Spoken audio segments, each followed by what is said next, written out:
Good morning students, MCOM semester 2 cost accounting 2. I don't know it's morning और evening, जब भी time होगा मैं उस हिसाब से वीडियो अपलोड कर दूंगी. तो we will start with our MCQ session May 2023 latest GO paper and I hope मेरे MCQ के जो पेपर्स हैं जो मैं सॉल्व करवा रही हूँ that will help you. आपको अच्छे से काम आ रहे होंगे. चलिए हम स्टार्ट करते हैं with English medium then Gujarati medium. Okay, the first one is 14 marks, you have to solve 7 MCQ, 2 marks each. Production cost under marginal costing is lower than absorption costing. Marginal costing और absorption costing का main difference क्या है? Absorption costing में fix cost included है, जबकि marginal costing सिर्फ variable cost की बात करता है. इसलिए हमेशा मार्जिनल कॉस्टिंग की जो प्रोडक्शन कॉस्ट है वो एब्जॉर्प्शन कॉस्ट से कम आती है. एमसीक्यू काफ़ी इंटरेस्टिंग है. कई बार एमसीक्यू को रिवर्स करके पूछा जाता है. जनरली अभी तक ये एमसीक्यू कैसे पूछा गया है कि एब्जॉर्प्शन कॉस्टिंग के अंदर प्रोडक्शन कॉस्ट कैसी होती है, मार्जिनल कॉस्ट से ज़्यादा या कम. In that case answer is higher. समझ में? इसको रिवर्स करके पूछा गया एंड दैट इज़ वाई मैं कहती हूँ कि चैनल पे 5 साल के एमसीक्यू से देख के ही आप एग्जाम में जाइए. चलिए second one, what is derived by using the following formula? Fix cost plus profit. आपको S minus V C minus F P, sales, variable cost, contribution, fix cost and profit. ये contribution में से fix cost minus करो तो profit आता है. Fix cost और profit को प्लस करोगे तो क्या आएगा? Contribution. So your answer is contribution. Production resources have mobility is implied assumption of which concept? जितने भी रिसोर्सेज हैं प्रोडक्शन रिसोर्सेज उसमें मोबिलिटी है, यानी कि उनको एक जगह से दूसरी जगह जाने में कोई प्रॉब्लम नहीं है. ये किस कॉस्ट की एजम्पशन है? तो ये अपॉर्चुनिटी कॉस्ट की एजम्पशन है. यानी कि अगर आपको नौकरी मिलती है, आप अहमदाबाद में ब्रांच मैनेजर हैं और आपको बिहार के अंदर या आउट ऑफ गुजरात, राजस्थान या कहीं पर भी आपको एज ए रीजनल मैनेजर और उससे भी बड़ी पोस्ट अपॉर्चुनिटी मिलती है, तो आपको सिलेक्ट करना होता है कि मैं यहाँ रहूँ या वहाँ जाऊँ. ये जब आप ये मान के चलते हैं कि भाई सामने वाला रेडी है जाने के लिए, तो यहाँ पर अपॉर्चुनिटी कॉस्ट बनती है. अदरवाइज जैसे कि अगर आप पहले से ही बोल देंगे नहीं मैं तो कहीं अहमदाबाद छोड़ के जाऊंगा ही नहीं, तो कोई अपॉर्चुनिटी कॉस्ट बनती ही नहीं है. तो ऑलवेज रिमेंबर दैट मोबिलिटी एक पहले वाला फर्स्ट अजम्पशन है कि भाई opportunity cost. CVP, cost volume profit analysis, is the technique of management accounting. ये मैनेजमेंट अकाउंटिंग का एक बहुत अच्छा टेक्निक है जिसका मेन काम डिसीजन मेकिंग है. लीनियर प्रोग्रामिंग इज यूजफुल सबके लिए. Optimal decision making, maximisation, minimisation बहुत बार पूछा हुआ एमसीक्यू है. Graphical method of linear programming is not useful when more than 2 variables are given. क्योंकि ग्राफ में आपको 2 ही वेरिएबल चाहिए, तो आपको 2 से कम या 2 से ज़्यादा नहीं चाहिए, आपको 2 चाहिए. When total sales amount of all product is a key factor, profitability of a product is decided on which of the following basis? Key factor 3 तरह के हैं, material, labour and sales.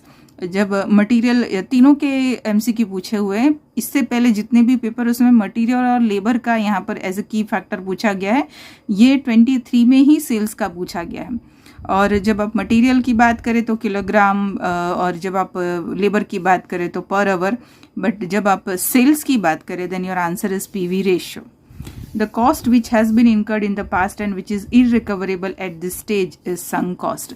Sunk cost का simple translation होता है डूबी हुई cost, जो cost अब रिकवर नहीं कर सकते और वो हमेशा पास्ट में ही इनकर्ड होती है.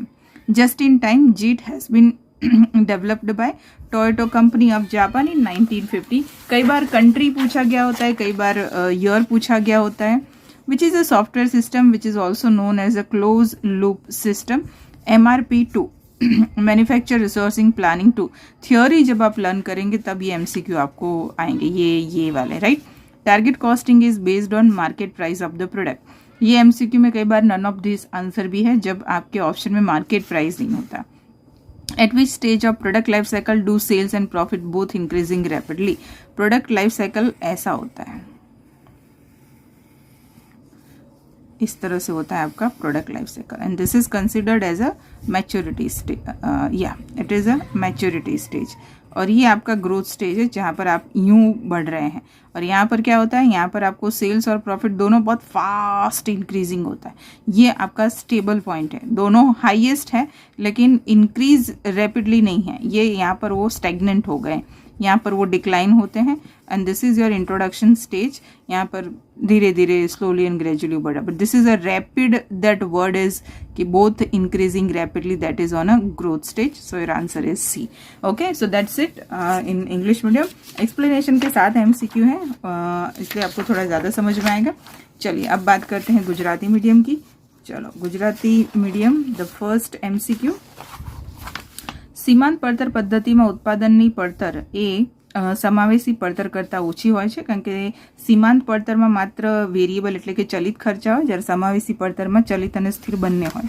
નીચેના સૂત્રની મદદથી શું શોધી શકાય સ્થિર ખર્ચ પ્લસ નફો SVCFP આ હંમેશા યાદ રાખો વેચાણ ચલિત ખર્ચા ફાળો સ્થિર ખર્ચા અને નફો એટલે તમારો ફાળો કઈ રીતે આવે તો સ્થિર ખર્ચ વત્તા નફો એટલે ફાળો ઉત્પાદનના સાધનો ગતિશીલતા ધરાવે છે તે કયા ખ્યાલનું ગર્ભિત અનુમાન છે વૈકલ્પિક પડતરનું એટલે કે વૈકલ્પિક પડતર તમને મળતી હોય તમે એવું માનીને જ ચાલો કે ભાઈ તમે ગમે ત્યાં જવા તૈયારી બતાવો છો પડતર જથ્થા નફા વિશ્લેષણ એ સંચાલકીય હિસાબી પદ્ધતિનું સાધન છે જે ખાસ કરીને નિર્ણય પદ્ધતિ માટે ઉપયોગ લેવામાં આવે છે સુરેખ આયોજન એ ઇષ્ટ નિર્ણય ઘડતર મહત્તમીકરણ લઘુત્તમીકરણ બધા માટે ઉપયોગી છે સુરેખ આયોજનની આલેખ પદ્ધતિ જ્યારે વેરિયેબલ્સ કેટલા વેરિયેબલ આપેલા હોય ત્યારે ઉપયોગી બનતી નથી 2 થી વધુ હોય તો ઉપયોગી નથી કારણ કે આપણે 2 જ વેરિયેબલની જરૂર પડે છે જ્યારે તમામ પેદાશની કુલ વેચાણની રકમ ચાવીરૂપ પરિબળ હોય એટલે વેચાણ જ્યારે તમારું ચાવીરૂપ પરિબળ હોય તો નફાકારકતા તમે PV ગુણોત્તરથી શોધી શકો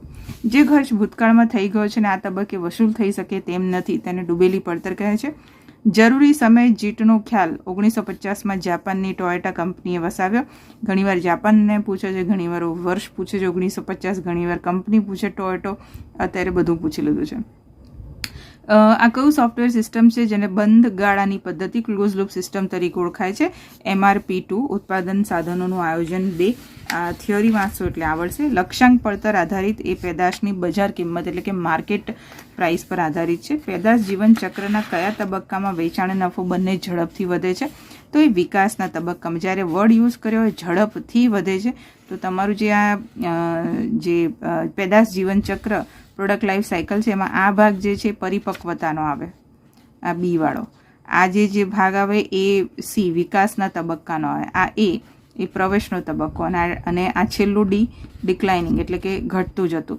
આ જે જગ્યા છે ત્યાં આગળ એ બહુ જ રેપિડલી આગળ એટલે કે બહુ ઝડપથી વધતું હોય છે તો આ થઈ ગયા તમારા 12 MCQમાં કેલ્ક્યુલેશન નથી માત્ર ને માત્ર થિયોરિકલ છે so all here we have solve MCQ for 2023 channel पे बाकी पुराने MCQ भी अवेलेबल है सारे MCQ देख के जाइए best of luck for your exam and I think this is the last paper so अब हमारी MCQ की सीरीज को हम यहीं ख़त्म करते हैं मिलते हैं नेक्स्ट वीडियो में till then everyone bye bye and best of luck